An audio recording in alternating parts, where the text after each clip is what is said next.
A Rose for Emily. A Rose for Emily is a short story by American author William Faulkner, first published in April 30, 1930, in an issue of the Forum. The story takes place in Faulkner's fictional city Jefferson, Mississippi, in the southern county of Yoknapatawpha. It was Faulkner's first short story published in a national magazine. Faulkner tells this story in a series of flashbacks and stretches the story out over decades. It starts with the announcement of Emily's death, an event that has the entire town talking. The story explores themes of death and resistance to change. Plot summary. The story opens with a brief first-person account of the funeral of Emily Grierson, an elderly Southern woman whose funeral is the obligation of their small town. It then proceeds in an nonlinear fashion to the narrator's recollections of Emily's archaic and increasingly strange behavior throughout the years. Emily is a member of a family of the antebellum Southern aristocracy. After the Civil War, the family falls into hard times.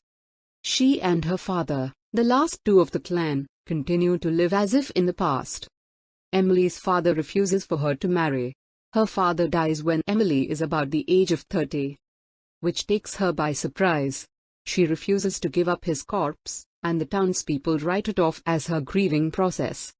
The townspeople pity Emily not only after her father's death but also during his life when he wouldn't let Emily marry.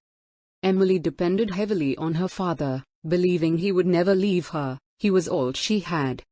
After her father's death, the only person seen moving about Emily's home is to be a black man serving as Emily's butler.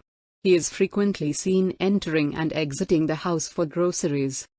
Although Emily did not have a strong relationship with her community, she did give art lessons to young children within her town at the age of 40. A prime reason why she gave art lessons was her financial problems since she was running out of money.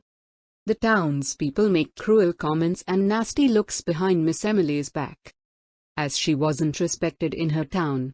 With the acceptance of her father's death, Emily somewhat revives, even changing the style of her hair, and becomes friendly with Homer Barron. He is a northern laborer who comes to town shortly after Mr. Grierson's death. The connection surprises some of the community while others are glad she is taking an interest. However, Homer likes men and claims that he is not a marrying man. This draws attention to Homer's questionable sexuality in the story.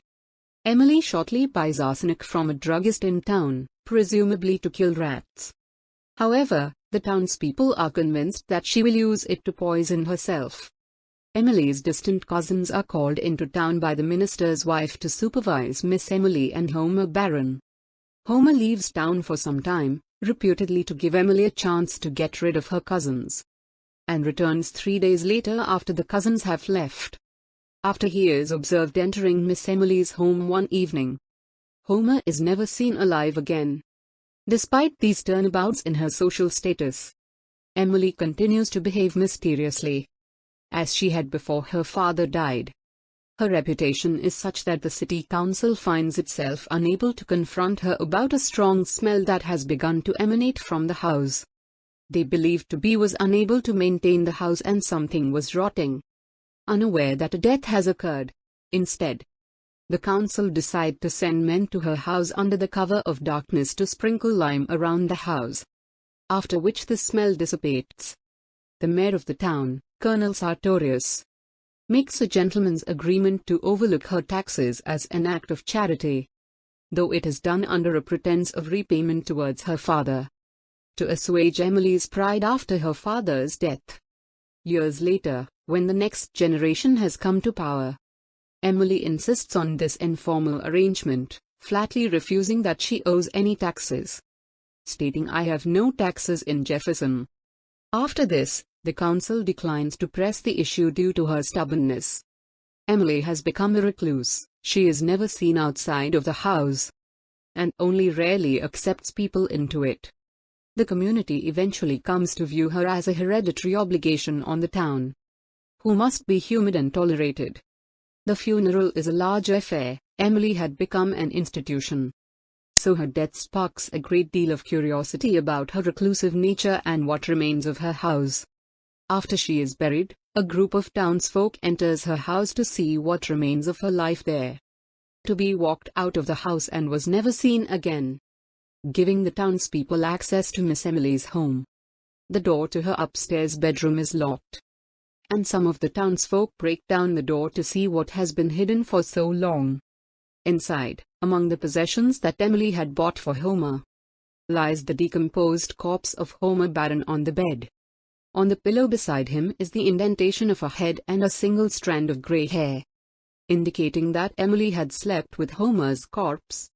The house is an indicator revealing how Emily struggled to keep everything the same, in a frozen time period, avoiding change. End of the summary. Thank you.